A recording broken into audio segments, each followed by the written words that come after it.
Alright, what is up guys? It is Robert of Gaming with Me, and welcome to 2021.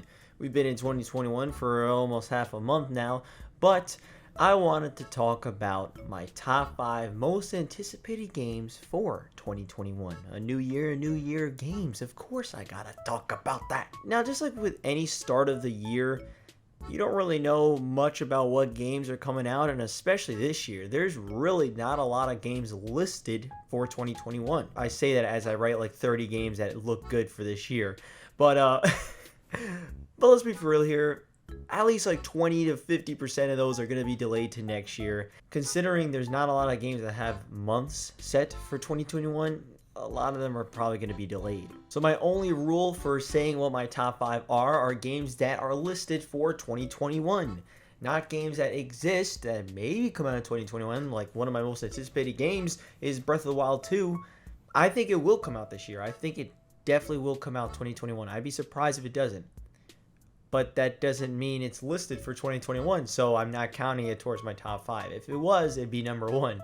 But regardless, let's talk about my top 5 most anticipated games of 2021. My number 5 most anticipated game for 2021 is Balan Wonderworld. I love platformers, and Balan Wonderworld is worked on by some of the creators of Sonic the Hedgehog and Nights into Dreams, which to be fair I haven't played Nights, which I will one day, but Sonic the Hedgehog specifically, that's awesome. I mean, that alone is really damn interesting to see. Maybe it's going to be really damn good. Considering Balan Wonderworld is a platforming game, that alone is going to put it to like my number 5 at least, especially considering that it is, like I said, designed by the creators of like Sonic the Hedgehog, which is pretty big, I feel. And I think, based on that name alone, we could be seeing a pretty good platformer.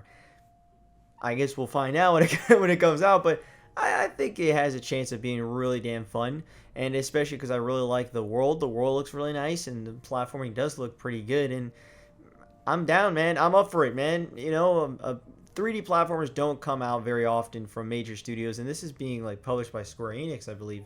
A fully fledged 3D platformer that's not made by Nintendo just doesn't happen very often, so hey, I'm very much looking forward to see how this turns out. Balan Wonderworld actually comes out on March 26th, so hopefully it sticks to that release date. That's not too crazy far. My number 4 most anticipated game for 2021 is Little Nightmares 2. I really enjoyed the original Little Nightmares. I thought it was a great time. It's very atmospheric and creepy and just very different from the traditional horror game. It's different also because it's a blend of so many different genres, including a 2D platformer, which of course I really like my platformers. So a 2D platformer puzzle game that also happens to be a horror adventure game, that's so damn awesome. And the first one was really solid with a lot of tension and just a lot of suspense. I feel like that means they're probably going to expand upon a lot of ideas that they had in the first one, and they're going to do some crazy shit in the second one. I hope.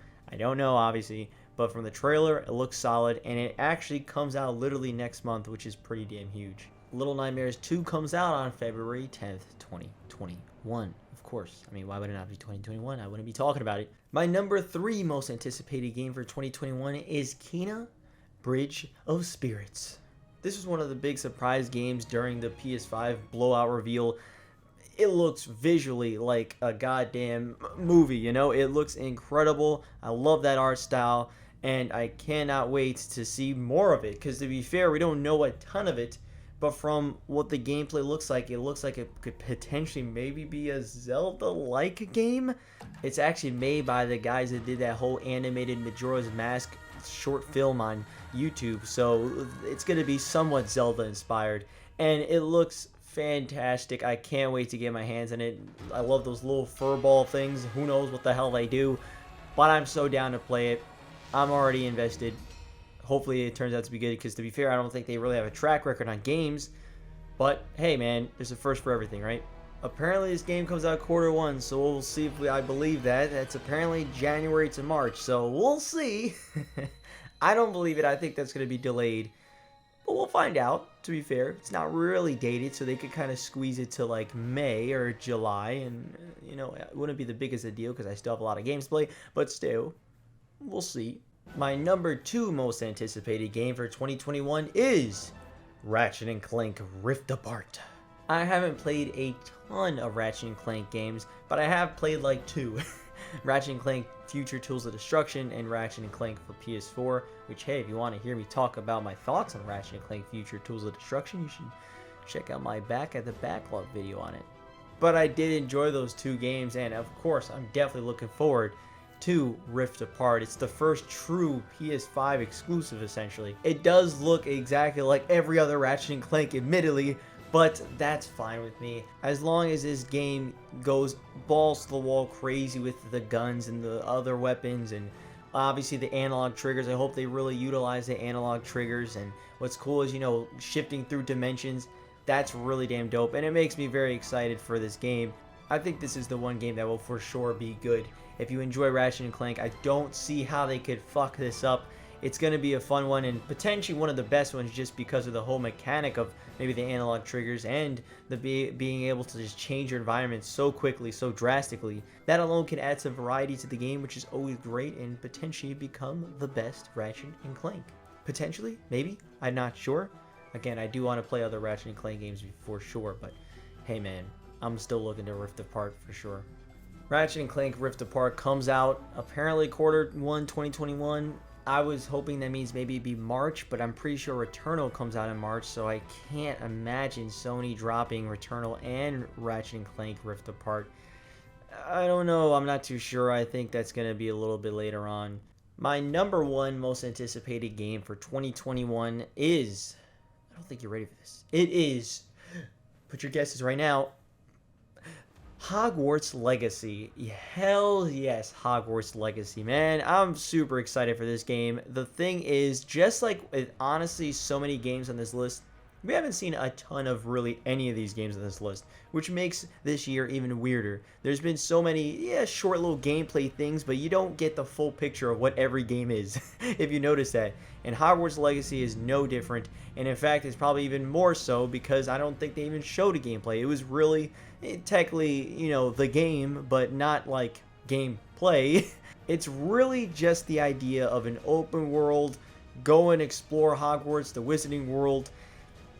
That has me excited. I'm just being honest. I love the Harry Potter franchise and Fantastic Beasts and Crimes of Grindelwald. I enjoy all that shit so damn much. So damn much. So of course, I've always wanted a game where you can explore Hogwarts in a, a big budget type of game. Now, honestly, it really does depend on how this game is going to play. I think if the magic is done well and the combat is done well, I'm going to be sinking a ton of hours into this game. But it really is going to depend on that and how enjoyable that all feels. But make no mistake, that doesn't mean I don't want to explore the hell out of Hogwarts for so long, because I can't wait. I think that's going to be super damn cool. That is crazy up my alley. I definitely want this game very bad. Comes out this year. I'm going to say right now it gets delayed to 2022, but hopefully it doesn't, and it will stick to being my number one and most anticipated game for 2021. I actually went back to see my most anticipated game for 2020, and oh, how drastic of a difference my list of my top 10 so far are compared to my most anticipated. There's some that, like, pretty much the same order, but there's definitely some differences for sure. This year will be no different. In fact, I think it's going to be a lot more drastic of a difference because these games, as cool as they look, the odds of them placing on my top 10 list may not be that high because there's going to be so many games that release that may be surprise hitters, or games like Breath of the Wild 2 coming out of nowhere, So many games are going to release this year. I think this is going to be an amazing year for games. I truly believe it. You're right after COVID. You're right after that whole Corona shit. I mean, it's still going on, but, I think people are getting used to the whole working at home, and I think you're going to have a lot more games coming out this year. Maybe some are being pushed back to 2022 just for the simple fact there may be too many games this year. That could be it too. But we will see. I'm very excited for this year. I think it's going to be a great year for gaming because last year is pretty damn fantastic. I'll definitely have a top 10 greatest video games of 2020 soon-ish, as in months from now. But hey, I'm gonna be like the Oscars, right? The Oscars, they don't actually start, they don't do it till like March, right? So I'm gonna be like the Oscars, except later. Hell, I think the Grammys aren't doing it till like May this year. So hey, I'm not too crazy off. Not too crazy off. I'll do it like the Grammys. I'll be like in May, you know? But yeah, that's my top 5 most anticipated games for 2021. Again, like I said, admittedly, I had to look through this entire list and I have like, well, what would be my most anticipated games? It's not like I'm desperately dying for maybe any of these games, if I'm being honest with you guys. But these are my top 5 most anticipated out of the games that are already announced. And what's great about that, I will say, what's great about a year like that is that there's going to be so many damn surprises that come out of nowhere. Games that you're like, yeah, you know, I'm looking forward to it. And you play it and you're like, holy shit, this is amazing. And there's going to be plenty of times that year that happens this year, I believe. So yeah, guys, let me know your top 5 most anticipated games of 2021. Again, they gotta be actual games that are known to be released in 2021. Not no TBA. TBA, oh fuck man, Metroid Prime 4, you know, like no. Gotta be games that are actually releasing in 2021 as of right now. So yeah, guys, thank you so much for watching. If you are new, click that subscribe button, yo. I'm trying to hit 3,000. You know, we just hit 2,000, which I greatly fucking appreciate it. I think I'm gonna do a Q&A video. Might do that. I'll probably put up something on my community tab page. Hey, ask for questions, and if I get enough, I'll do a Q&A, and if I don't, we'll just not do a Q&A. So I'll see you guys next time. Thank you so much for watching. This has been my top 5 most anticipated games of 2021. Bye-bye. How many parents do you know do that? None. That's why no other mother compares to you. It's the truth. Maybe you may get a little angry, but for some reason that shit just runs in the family. I can't imagine a world without you, but I know the day will come. But I'm dreading that fucking day, because when you die, so will a part of me.